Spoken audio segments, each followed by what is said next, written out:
Nuevamente, que el Señor les bendiga. Voy a pedirles por favor que tomen las Sagradas Escrituras y abramos la palabra de Dios en la epístola a Tito. Vamos a leer 2 versículos. hermano Erasmo, me dio curiosidad de saber la fecha exacta cuando empezamos el estudio, y fue creo que era un 29 de mayo, o sea que sí es un año. Ahorita es un año. Y vamos a terminar un domingo antes, o sea, prácticamente el año completo. Luego de esto faltan 2 mensajes de la epístola a Tito. Tito, capítulo 3. Vamos a leer el versículo 10 y el versículo 11. ¿Lo tienen, hermanos? Tito 3, 10 y 11. Dice la palabra de Dios: al hombre que cause divisiones, después de una y otra amonestación, deséchalo, sabiendo que el tal se ha pervertido y peca y está condenado por su propio juicio. Vamos a orar. Bendito Dios y Padre de toda gloria, honra y gloria sean siempre a ti, Señor. Gracias por tu iglesia y por el crecimiento que tú estás trayendo a este humilde rebaño, que es tuyo, Señor, y tú eres el Señor de nuestras vidas. Te pido desde mi corazón que con la guianza de tu Espíritu Santo, que sea solamente por la guianza de tu Espíritu Santo, que tu palabra sea expuesta en esta mañana. Que las verdades contenidas en los versos en los que estamos puedan ser de edificación, de exhortación, de enseñanza y de reflexión para cada uno de nosotros. No importa las palabras que se digan, Señor, muéstranos a Cristo siempre. Dirige cada una de mis palabras, del tono de mi voz y de los gestos de mi cara y de mis manos, de mi ser. Quiero ser dominado por ti, Señor, para exponer tu palabra. Por lo cual te suplico insistentemente y desde mi corazón que me dotes de humildad, porque no deseo exponer tu palabra con orgullo. Quiero exponerla con humildad, Señor. Concédemelo, por favor. Quita de mí todo pecado de orgullo, de altivez, cualquier soberbia, menosprecio y todo eso, Padre, para que así tu palabra no tenga estorbo y pueda ser expuesta con fidelidad, con humildad, con poder, oh Señor. Te lo pido en Cristo Jesús. También concédele atención y humildad al que escucha, para que atesore tu palabra con humildad en su corazón y la viva con humildad en su diario andar. Te lo pido en el nombre de Jesús. Amén y amén. Los divisivos, ¿qué hacemos con ellos? Nos referimos a personas que andan sembrando la semilla del sectarismo y de la división en medio de la iglesia. Esos que atacan a la iglesia desde adentro. Es una realidad en medio de las iglesias. Entonces la pregunta es, ¿qué hacemos con ellos? Y bueno, quiero decirles algo: la doctrina de la iglesia, la santidad de la iglesia y la comunión de la iglesia son 3 cosas que debemos de cuidar con ahínco. Ahora bien, No se debe descuidar una por la otra. Es decir, no debemos estimar que la santidad es más importante que la comunión y que la doctrina de la iglesia. Asimismo, tampoco podemos considerar que la comunión es más importante que la santidad de la iglesia y que la doctrina sana dentro de la iglesia. Y por lo tanto, de la misma manera, no podemos considerar que la doctrina es más importante que la santidad y que la comunión de la iglesia. Es decir, amados hermanos, todas son importantes. No es que vamos a poner en un escalón una sobre la otra. Debemos de velar por el cuidado de estas tres en medio de nosotros. ¿A qué me refiero con esto? Pues lo que les quiero dar a entender es que cualquier ataque a la santidad de la iglesia o cualquier incidente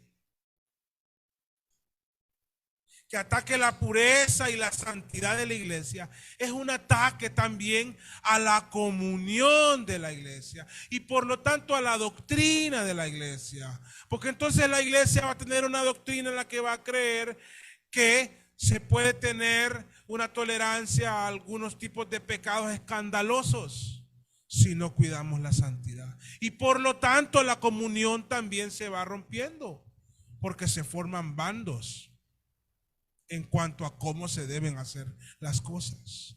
De la misma manera, cualquier ataque al amor fraterno y a la comunión en Cristo en medio de la iglesia es una amenaza para la santidad de una iglesia y también para la doctrina, hermanos, porque al final del día todo es una doctrina. La doctrina de la santidad, la doctrina de la comunión, la doctrina de la iglesia misma. Y como estamos hablando de estos tres elementos, entonces debo decirlo: cualquier ataque a la doctrina de la iglesia y especialmente y específicamente a la doctrina de primer nivel es un ataque hacia la santidad y hacia la comunión de la iglesia. ¿A qué me refiero con doctrinas de primer nivel? La doctrina de la Trinidad, de la deidad de Cristo, de la salvación por gracia.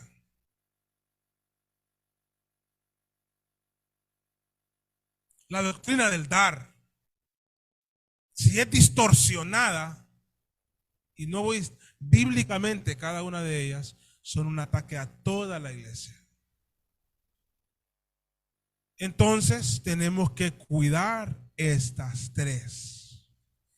No podemos decir que cuidaremos una en detrimento de las otras.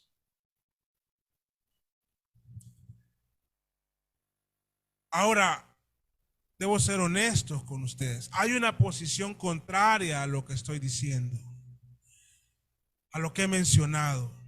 Y se encuentra en gran parte de las iglesias del siglo XXI. Ya que muchas iglesias han descuidado la pureza de la iglesia. Y no se explica, ni se habla, ni se vela por la santidad y el buen testimonio de aquellos que se llaman hermanos en la fe y que son parte de la iglesia. De tal manera que cada quien puede andar desordenadamente como quiera, siempre y cuando los domingos esté en la iglesia. Y no, hermanos, la cosa no es así. Pero la iglesia ha descuidado la pureza de la santidad. Ha descuidado la pureza de la doctrina de la iglesia. Y hay muchos que hoy están en un púlpito predicando sin haber estudiado un minuto durante toda la semana.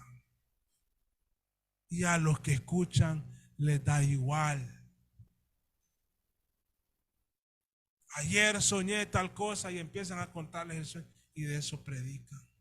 No se preparan. La iglesia ha descuidado la pureza de nuestra hermosa doctrina. Y la iglesia también ha descuidado la pureza de la comunión en Cristo dentro de la iglesia. Como lo dije el domingo pasado, les sobra y les basta con aparentar que están unidos, pero no están realmente en un mismo sentir y en un mismo pensar. Este descuido en estas cosas ha causado que haya innumerables iglesias que hoy sean menos santas, iglesias deficientes en conocimiento doctrinal e iglesias con una falsa unidad o comunión. Poseen una unidad construida en base a intereses sociales o socioeconómicos o en actividades extracurriculares y no una unidad en Cristo que valora la doctrina y la santidad de Dios y de su iglesia. Estos problemas en la iglesia, amados hermanos, no son nuevos. De hecho, desde el primer siglo vemos que la iglesia primitiva tuvo serios problemas en esos tres aspectos. Cada uno de esos problemas es provocado por hombres divisivos, inmorales, predispuestos a la contención, al pleito, a la oposición. Llegan a una iglesia y rápido intentan ubicar a quién oponerse o contra quién estar en contra, a quién criticar. Divisivos, inmorales y testarudos desde el primer siglo. Me refiero a aquellos que provocaron y provocan cismas enormes en la iglesia por sus desviaciones doctrinales o por sus actos inmorales o por sus continuas contiendas, menosprecios, resentimientos dentro de la comunión cristiana. La iglesia de Creta, donde estaba Tito cuando recibió esta epístola, no es la excepción a estos problemas. Desde el capítulo 1, a inicio de esta serie, logramos percibir que tenían la amenaza de varios falsos maestros a los cuales era preciso, dice el apóstol, taparles la boca. Ahora Pablo en el capítulo 3, versículos 10 y 11 que hemos leído, le indica a Tito qué debe hacer con los divisivos que molestan y dañan la comunión de las iglesias en Cristo Jesús. Ahora, luego de estudiar estos dos versículos durante la semana, estoy convencido. Nadie me tiene que convencer. Por lo menos por todo mi contexto dentro de las iglesias, por más de 3 décadas, estoy convencido que son uno de los versículos menos obedecidos en las iglesias de nuestros días. Y debo agregar algo.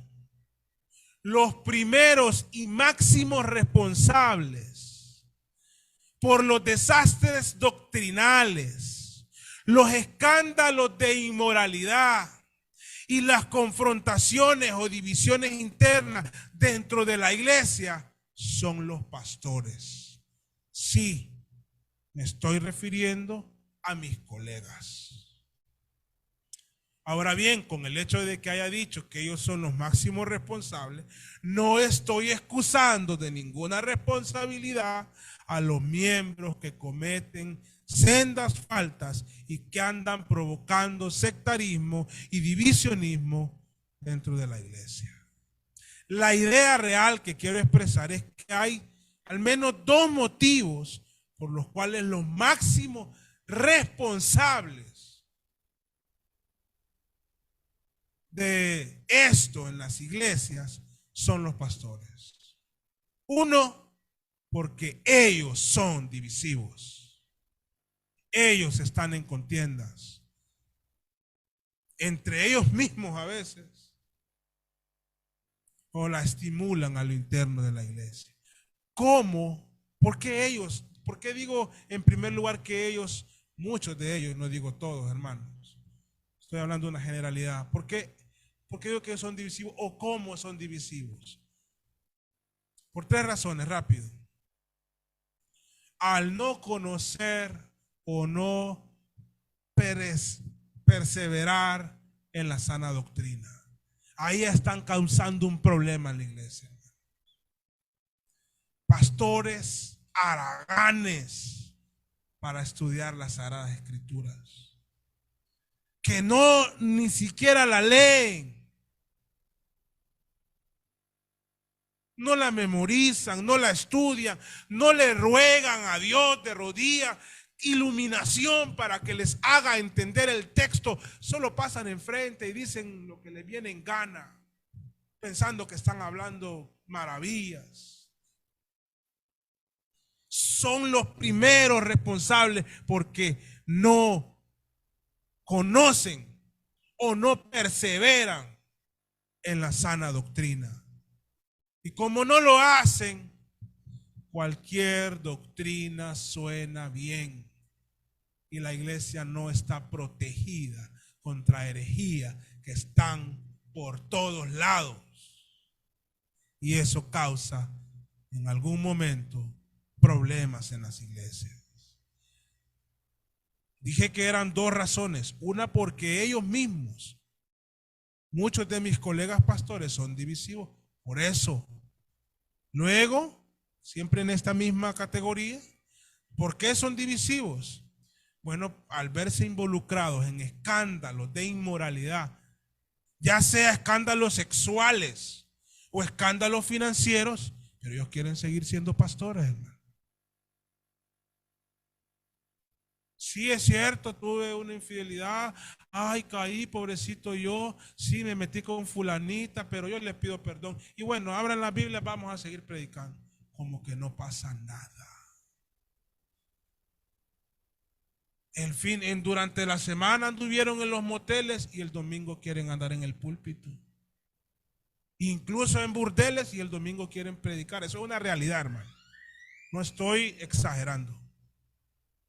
Pero no solo escándalos sexuales, sino también financieros. Estuvieron bolseando las finanzas de la iglesia toda la semana, extorsionando, un tipo de extorsión, de manipulación, de engaño a alguien. Le sacaron el dinero a alguien y el domingo se paran en la iglesia como si nada. Tarde o temprano eso desencadenará una crisis en la iglesia por culpa y por responsabilidad de ese impío divisivo por esas conductas inmorales. Y también porque muchos pastores son inmaduros y se prestan a tener discusiones con el resto de las ovejas y son partícipes del chisme, lo estimulan, lo practican, se gozan en él y le meten a los demás miembros de la iglesia chismes para que nazca en el corazón de uno una predisposición contra otro. Eso es una realidad, hermano. Por eso he dicho, en primer lugar, porque ellos son divisivos, por estas tres razones. Pero no solo son responsables porque son divisivos, algunos no son divisivos, pero también son responsables porque no obedecen a lo que dice la Biblia acerca de lo que hay que hacer con los divisivos. Y debido a que quieren darle largas a todo problema que surge en el rebaño del Señor, de modo que, o porque quieren hacerse de la vista gorda a todo lo que pasa frente a ellos, que amenaza la santidad, la doctrina y la comunión de la iglesia, entonces son divisivos. Porque en vez de manejar estas cosas, crisis, problemas, tensiones en la iglesia, que las hay, hermanos. Las hay molestias de uno con otro, hay desaciertos, opiniones encontradas, situaciones que pasa algo. En vez de manejarlas con un modelo bíblico, quieren manejarlas como un modelo corporativo, con un modelo empresarial, con un modelo financiero, menos desde un modelo bíblico. Por eso también son responsables. Ahora, toda esta introducción es porque hoy vamos a aprender quién puede ser catalogado como una persona divisiva y qué trato debe darle la iglesia a estas personas. Nuevamente, leamos ahora con esta introducción en mente, versículos 10 y 11 de Tito 3. Al hombre que cause divisiones, después de una y otra amonestación, deséchalo, sabiendo que el tal se ha pervertido y peca y está condenado por su propio juicio. Entonces, ¿quién es una persona divisiva? En muchas ocasiones es bueno responder inicialmente este tipo de preguntas de una forma negativa. ¿A qué me refiero?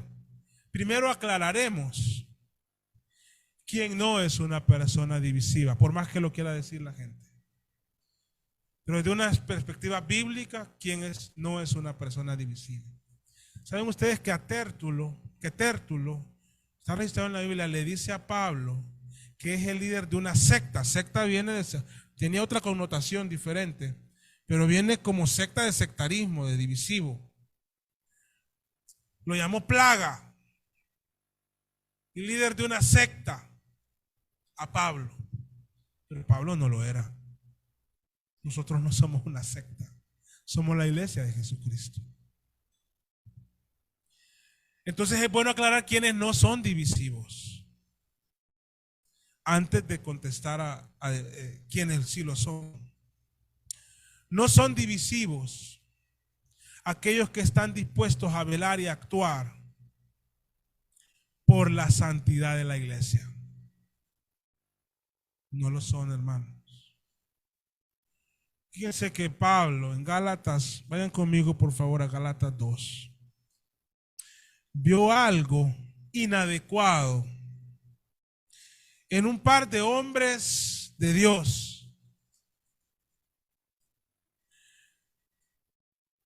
Y él vio que eso era una amenaza a la sinceridad, vio como hipocresía, que podía dañar la santidad de la iglesia. Y en Gálatas 2, y no fue a alguien que representa mucho para nuestra fe, al que él exhortó, y enfrente de todos sus seguidores o sus discípulos. En Gálatas 2:11 dice, él cuenta, pero cuando Pedro vino a Antioquía, le resistí cara a cara, dice, porque era de condenar. Pues antes que viniesen algunos de parte de Jacobo, comía con los gentiles, pero después que vinieron se retraían y se apartaban, porque tenían miedo de los de la circuncisión. Y en su simulación participaban también los otros judíos, de tal manera que aún Bernabé fue arrastrado por la hipocresía de ellos. 14. Pero cuando vi que no andaban rectamente conforme a la verdad del evangelio, vean la pureza y la santidad de este evangelio, dije a Pedro delante de todos: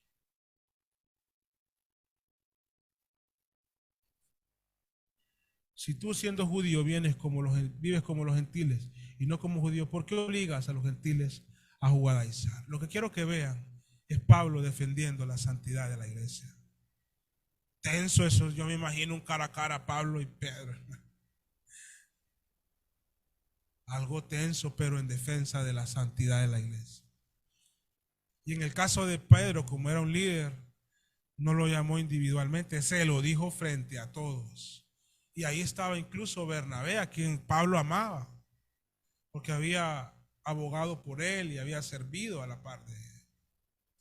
Pero la santidad de la iglesia merece más respeto que el afecto, el respeto y el cariño que tenemos por los demás. Entonces no son divisivos aquellos que están dispuestos a velar por la santidad de la iglesia. Esta reprensión fue tomada con Pedro con humildad. En sus epístolas él nos lo hace ver,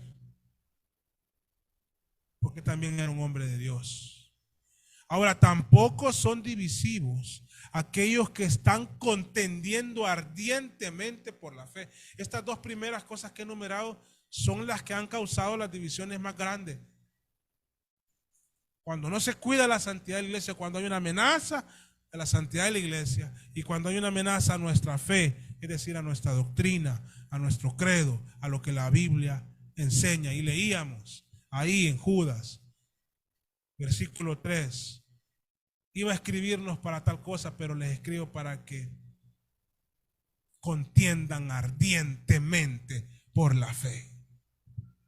Lo dice Judas en el versículo 3 del pasaje que leíamos. Las batallas más grandes que ha dado la iglesia, hermanos, en cuanto a la santidad, históricamente se han dado batallas, no con intenciones de dividir la iglesia, sino de conservar la santidad. Y cuando estas batallas se dan, la unidad en Cristo de los que realmente están en Él se fortalece. Y Dios usa estas batallas como para purgar muchas veces. Entonces no son divisivos aquellos que obedecen el mandato del Señor y contienden ardientemente por la fe. Tampoco son divisivos aquellos que aplican la disciplina en la iglesia. Me gusta contar un ejemplo del pastor John MacArthur cuando hablo de disciplina. Posiblemente no lo diga de manera tan literal, solo un par de veces lo escuché, que leí de él, cuando él era recién llegado a la iglesia con 29 añitos, a Grace Community Church. Y pues tenía algunos años, algún tiempo, y se dio cuenta que tenía que poner en disciplina a uno de los líderes de la iglesia. Imagino que habló con él en privado y luego contestó, y luego había que quitar, no corregía, pues había que quitarle todos los privilegios y apartarlo. Pero muchos ancianos decían, esto va a perjudicar la iglesia. Mucha gente se va a ir, dice que le decían, pastor, esto ¿por qué no lo manejamos de otra manera? Porque puede traer problemas a lo interno de la iglesia, o se van a ir muchos y esto. Y el pastor MacArthur pues dijo que tenemos que cumplir la Biblia, y pues si la gente se va, se va. Y pues aplicaron la disciplina y dicen que pues no solamente fue ese acto, fueron muchas otras cosas más. Pero se marcó un crecimiento en la iglesia después de que él cuidó la santidad de la iglesia. Y cada 2 años la iglesia se fue duplicando en cantidad de miembros.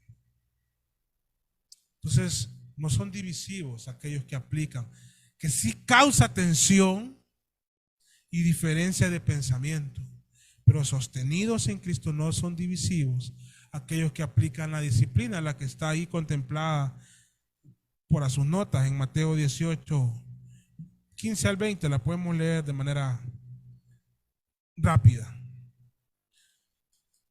Esto no es división, esto es cuidar la santidad, la doctrina y la comunión de la iglesia. En Mateo 18:15 dice, por tanto, si tu hermano peca contra ti, ve y repréndele estando tú y él solo. Y si te oyere, has ganado a tu hermano. Mas si no te oyere, toma un contigo 1 o 2, para que en boca de 2 o 3 testigos conste toda palabra. Y si no oyere a ellos, dilo a la iglesia. Y si no oyere a la iglesia, tenle por gentil y publicano. En este contexto aparecen estos versículos. De cierto os digo que todo lo que atéis en la tierra sea atado en el cielo, y todo lo que desatéis en la tierra sea desatado en el cielo. Es decir, Dios respeta esa disciplina bíblica. Otra vez os digo que si 2 de vosotros se pusieron de acuerdo en la tierra acerca de cualquier cosa que pidieren, les será hecho por mi Padre que está en los cielos. Dios respalda la disciplina en medio de la iglesia. Entonces no son divisivos. Y tampoco son divisivos aquellos que por situaciones fortuitas deben tomar caminos diferentes. Voy a dar dos ejemplos bíblicos y un ejemplo histórico muy conocido. Hechos 15. En Hechos 15 vemos una separación por algo que pasó, por un evento entre dos hombres de Dios. Hechos 15, versículo 36. Pablo se separa de Bernabé, hermanos. Dice, después de algunos días, Pablo dijo a Bernabé: volvamos a visitar a los hermanos en todas las ciudades que hemos anunciado la palabra del Señor para ver cómo están. Así muy rápidamente. Ellos habían hecho un primer viaje misionero y habían plantado iglesia. Entonces Bernabé le dice, Pablo le dice, volvamos. Vamos a ver cómo están los hermanos de las iglesias que se plantaron en nuestro primer viaje.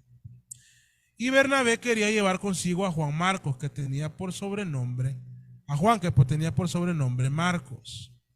Marcos ya había ido con ellos en el primer viaje, les cuento. Pero Marcos, pues parece que en aquel momento no era tan maduro, y viendo las dificultades tiró la toalla y los dejó tirados y se fue. Pero Bernabé quería llevarlo, pero Pablo no le parecía bien llevar consigo al que se había apartado de ellos desde Panfilia y no había ido con ellos a la obra. Tenían posiciones encontradas. Yo con Juan Marcos no voy. Nos va a dejar tirados otra vez. Bernabé era un hombre muy compasivo, muy piadoso. Dice, no, hombre, llevémoslo. Y nunca encontraron el punto de acuerdo. Entonces, dice el versículo 39, hubo tal desacuerdo entre ellos que se separaron el uno del otro. Bernabé tomó a Marcos, hizo un viaje misionero, se fue para Chipre. Y Pablo y Silas, que también es otra pareja conocida de misiones, salió encomendado por los hermanos a la gracia del Señor. Esta fue alguna situación fortuita, algún desacuerdo que no llegó a un punto. Pero no podemos decir que ni Pablo o Bernabé eran divisivos. Ellos cada quien tomó su lugar y se volvieron a encontrar ahí dicen lo que leímos en Gálatas. Y se siguieron respetando y amando. Cuando Pablo está haciendo obra misionera, ya en este segundo viaje, ¿saben cuál era la estrategia de Pablo? Él se iba a la sinagoga. Y en la sinagoga enseñaba. Así era su metodología. La verdad es que él predicaba el evangelio, pero no quiero que malinterpreten lo que dije de estrategia, pero realmente era la manera que él usaba. Pero en el capítulo 18 de Hechos, a él le tocó pues salir de la sinagoga y buscar otro lugar. Dice el versículo, no vamos a leer todo el contexto, desde el 6, 18, 6, Hechos, en Corinto, pero poniéndose y blasfemando esto, les dijo, sacudiéndose los vestidos, vuestra sangre sea sobre vuestra propia cabeza. Yo limpio desde ahora, me iré a los gentiles, les dice. O sea, me voy a separar, pues, voy a tener ministerio con los gentiles. Ese es el versículo 6. Y el 7 dice que fue lo que hizo. Saliendo de ahí, se fue a la casa de uno llamado Justo. Es decir, bueno, entonces congreguémonos en esta casa. Temeroso de Dios. Y adivinen a dónde estaba la casa. A la par de la sinagoga. Pero él no iba a parar el trabajo por eso. A la par de la sinagoga. Y de hecho, el sumo sacerdote, dice el de 8, y Crispo, el principal de la sinagoga, imagino como lo miraban, platicaban, creyó en el Señor en toda su casa. Más se enojaron esos corintios, hermano. Y muchos de los corintios oyendo creían y eran bautizados. Hay situaciones fortuitas que llevan a tomar caminos distintos. Martín Lutero, uno de los hombres que Dios usó. La intención de Martín Lutero no era nunca dividir, era reformar la iglesia. Cuando él visitó Roma, vio una iglesia podrida en inmoralidad sexual. Vio monjas y sacerdotes en la sodomía. Y él iba a Roma pensando que iba a encontrar el lugar más santo del mundo. Y luego también en la doctrina, como les digo, son los dos lugares. Vio que la doctrina no, ¿cómo era posible que vendieran la salvación con bulas papales, cobrando o a través de las buenas obras? Y él le hizo pues sus 95 tesis. No se imaginó todo lo que desataría esto. Fue a la dieta de Worms, a ese lugar donde lo invitaron a defender sus posturas y sus escritos. Pero nunca logró que la iglesia aceptara que estaban perdidos en la inmoralidad y en la desviación de la sana doctrina. Y Dios reformó la iglesia a través de la reforma protestante. Y sí, a mí no me molesta que me digan protestante. Ahí nacimos. Los bautistas, nosotros somos una iglesia bautista. En Estados Unidos, lo que se conoce como los bautistas del sur, se llaman así porque antes no se llamaban del sur, eran bautistas. Pero estaban los del norte y los del sur. Y en la nación había un tema que estaba candente, que era la esclavitud.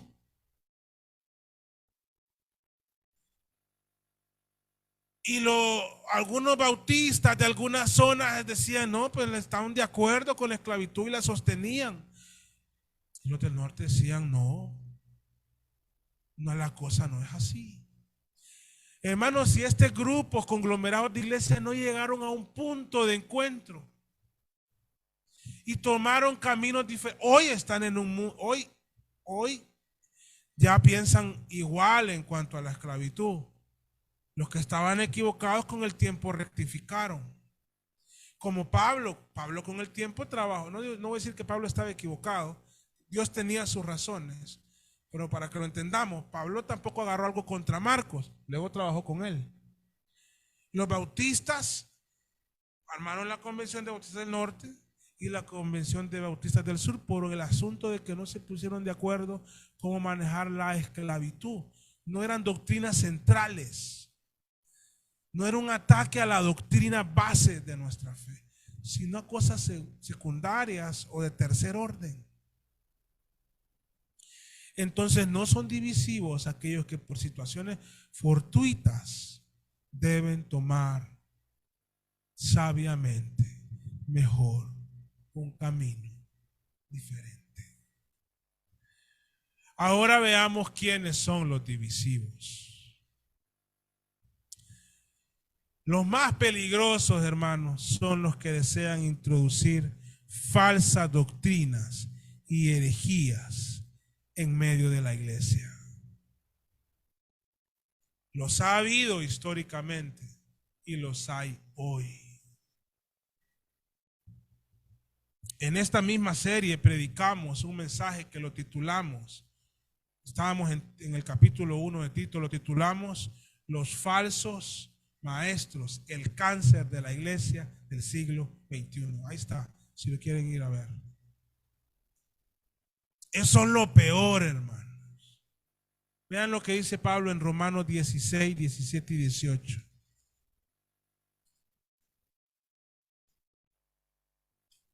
Dice así: porque tales personas no sirven a nuestro Señor Jesucristo, sino a su propio, desde el 17, perdón. Mas os ruego, hermanos, que os fijéis en los que causan divisiones y tropiezos en contra de la doctrina que vosotros habéis aprendido y que os apartasteis de ellos. Porque tales personas no sirven a nuestro Señor Jesucristo, sino a sus propios vientres, y con suaves palabras y lisonjas engañan los corazones de los ingenuos. a ellos es que hay que taparles la boca.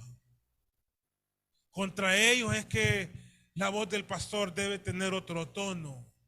Y la resistencia de la iglesia debe ser visible. No los aceptamos. Porque va a haber siempre alguien vulnerable, a que inmaduro en la fe, y que pueda ser sorprendido por la palabrería o por la manipulación de estos viejos zorros.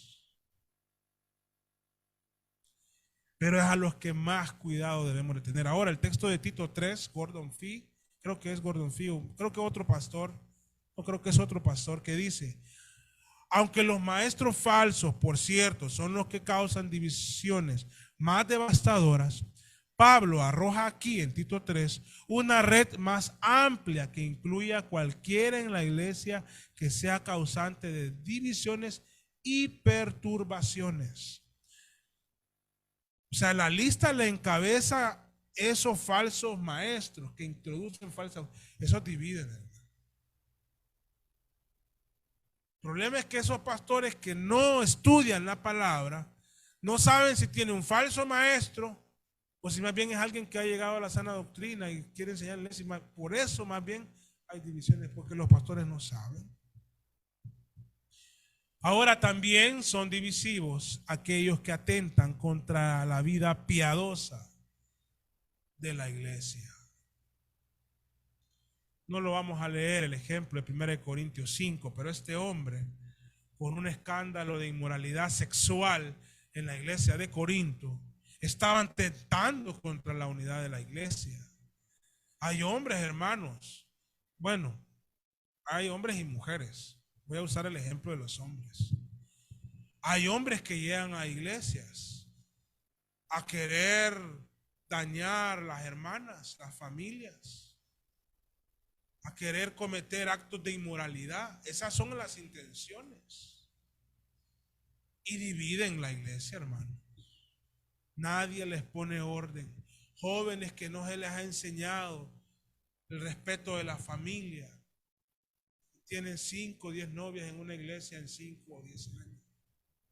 Eso va causando problemas en la iglesia a futuro. Esos son divisivos. Son divisivos los que amenazan la unión y el amor fraterno entre los creyentes. Primera de Corintios 1, 10 y 11 dice: os ruego, pues, hermanos, por el nombre de nuestro Señor Jesucristo, que habléis todos una misma cosa y que no haya entre vosotros divisiones, sino que estéis perfectamente unidos en una misma mente y un mismo parecer. Porque he sido informado acerca de vosotros, hermanos míos, por los de Cloé, que hay entre vosotros contiendas. El 12 incluso, quiero decir que cada uno de vosotros dice: yo soy de Pablo, y yo de Apolo, y yo de Cefa, y yo de Cristo, y por cosas triviales, hermano, se arman contiendas en la iglesia. Esos son divisivos. Los que andan sembrando esa semilla, nosotros hagámonos de este bando. No, aquellos sí, juntate con ellos, pero cuando ya sean las cosas serias, esos son otro bando. Dentro de las iglesias, hermano. Y hay 2 o 3 bandos, pero hay algunos que están impulsando eso desde adentro.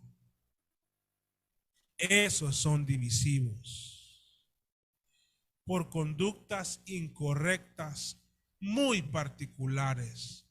Esos son divisivos, los que por unas conductas incorrectas, como muy raras, se vuelven divisivos.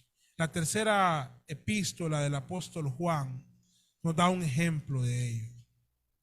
Y ahí están en las iglesias. Conozco algunos que yo podría llamar diótrefes. Y nadie les dice nada.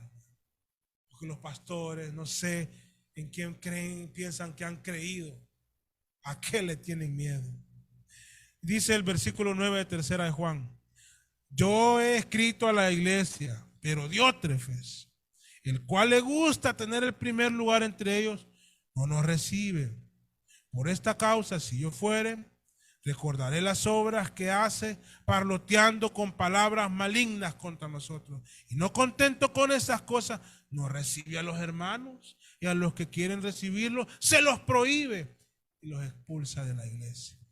Por alguna razón este señor había agarrado un poder en la iglesia y era divisivo. Imagine que al apóstol Juan. Qué bárbaro. Y a otros. Esas personas que Dios les ha dado algunas facultades de liderazgo y que lo usan maliciosamente para querer estar en posiciones. Eso básicamente dice el cual le gusta tener el primer lugar. Y cualquiera, si llega Juan, yo no voy a ser el primero. Entonces mejor que no venga el apóstol Juan aquí. Diótrefes, nosotros, Dios mediante, nunca tengamos de esos. Y si llega alguno, lo vamos a tener que enfrentar, hermano, con la palabra del Señor. Ya vamos a ir, apenas vamos por quienes son divisivos. Hoy sí vamos a estar unos minutos más. Pero si somos específicos, en Tito 3, son divisivos, según lo que el texto que nos ocupa. Y por el contexto, podemos decir que en esta ocasión Pablo se refiere a los que causan divisiones con aquellos que está citando en el versículo 9. Evita aquellos que hacen cuestiones necias, genealogías y contenciones y discusiones acerca de la ley.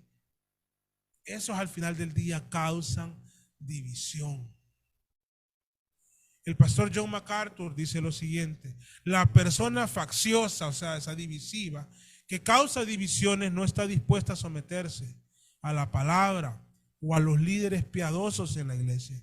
Él es su propia ley para sí mismo y no tiene interés alguno en la verdad o la unidad espiritual. Él hace lo que él quiere y él toma las decisiones de lo que él va a hacer, cuándo lo va a hacer y cómo lo va a hacer. Voy a hacer lo que yo digo, como yo digo, porque yo creo que así es. Lo estima, dice. Ahora, si la iglesia tiene el discernimiento de poder entender quién es un divisivo y quién no lo es, ¿qué hacemos con los divisivos? El texto lo dice, hermanos. El texto lo dice. Al hombre que cause divisiones, después de una y otra amonestación, deséchalo. Voy a acelerar en el mensaje. El texto que estamos estudiando claramente dice que por 2 ocasiones los amonestemos. Aquí parece que hay una referencia al texto que leíamos de Mateo 18, donde dice que llamarlo en privado, después con testigo y si no a la iglesia. Está muy acorde. Y si notan, la palabra de Dios coincide en que debe de ser amonestado. Incluso se nos proporciona en Mateo el método en el que estas amonestaciones se deben de realizar. El texto es muy claro. En caso de que la persona, solo en el caso que la persona no enmiende, debe ser desechado. Ya no tiene comunión con la iglesia. Le tenemos como un impío. Pero no en la primera amonestación, sino después de 2 amonestaciones debe ser desechado. Warren Wiersbe dice: si más iglesias siguieran este principio, tendríamos menos vagabundos que causan problemas de iglesia en iglesia. Ay, hermanos, gente que en 2 años causó problemas en 5 iglesias. Se fueron de una porque en ninguna le pusieron orden. Y si vieron que le iban a poner orden, mejor se van. Por eso es bueno poner orden en la iglesia. ¿Qué hacemos? Deben de ser sometidos a la disciplina bíblica. Para que enmienden, y muchos enmiendan, hermanos. Pero si no enmiendan, tenemos que expulsarlos. Eso dice la Biblia. ¿Por qué debemos expulsarlos? Aquí sí, Gordon Fee, el comentarista bíblico que murió este año, dice: al persistir en la conducta pecaminosa, se ha condenado a sí mismo la persona y se ha citado fuera de la esfera de la iglesia, por lo cual ha de ser rechazado, tanto por la iglesia, decía él, de Creta, como por Tito.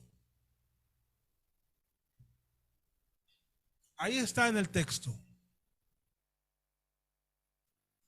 Después de una y otra amonestación desecha. No lo deseche antes de amonestarlo. Amonéstelo. Esa es una responsabilidad de la iglesia y debe ser enseñada y dirigida o por lo menos estructuradas bíblicamente por el pastor y sus líderes. Pero no vamos a llenar la boca enseñando doctrina y el día que nos toque aplicarla no hacerlo. Hay que aplicar la palabra del Señor cuando corresponda, y en toda iglesia, hermano, estas cosas de tanto en tanto corresponde hacerlas. ¿Me va a querer menos el hermano, la hermana, la familia? Pues ese ya es un problema de la persona. Yo no voy a ir, el pastor no va a ir porque quiera menos a alguien, sino porque lo ama, para corregir su vida, para ordenarle en esas cosas.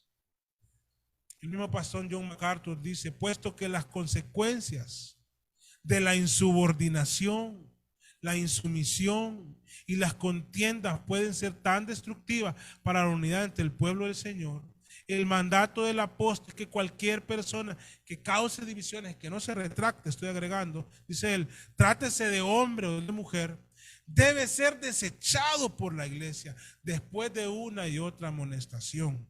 Y si él continúa en la iglesia, es decir, después de que se le haya hecho advertencia por primera y segunda vez. Y dice, vean lo importante, cómo cierra él este comentario. Las cuestiones mismas pueden ser triviales, puede ser que empezó con una conducta divisiva por cosas triviales, como lo mirábamos el domingo pasado, por cuestiones necias, pero contender sobre ellas no es algo trivial.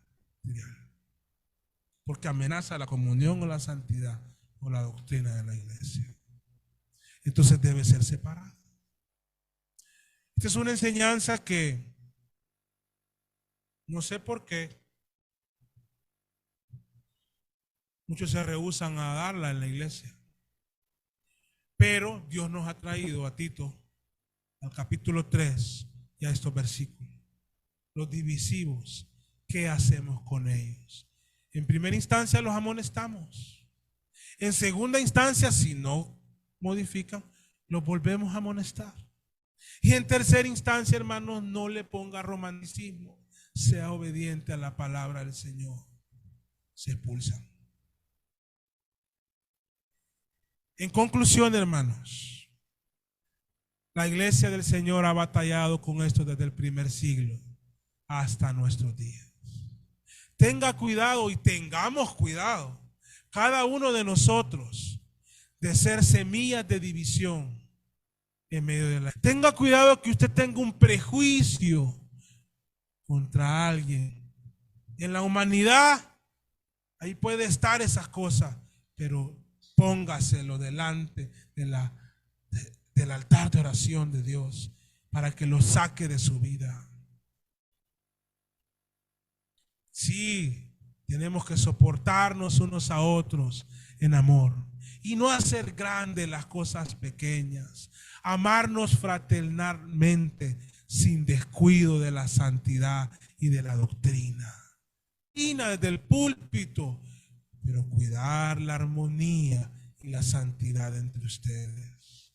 Amados hermanos, no seamos divisivos con nuestras conductas.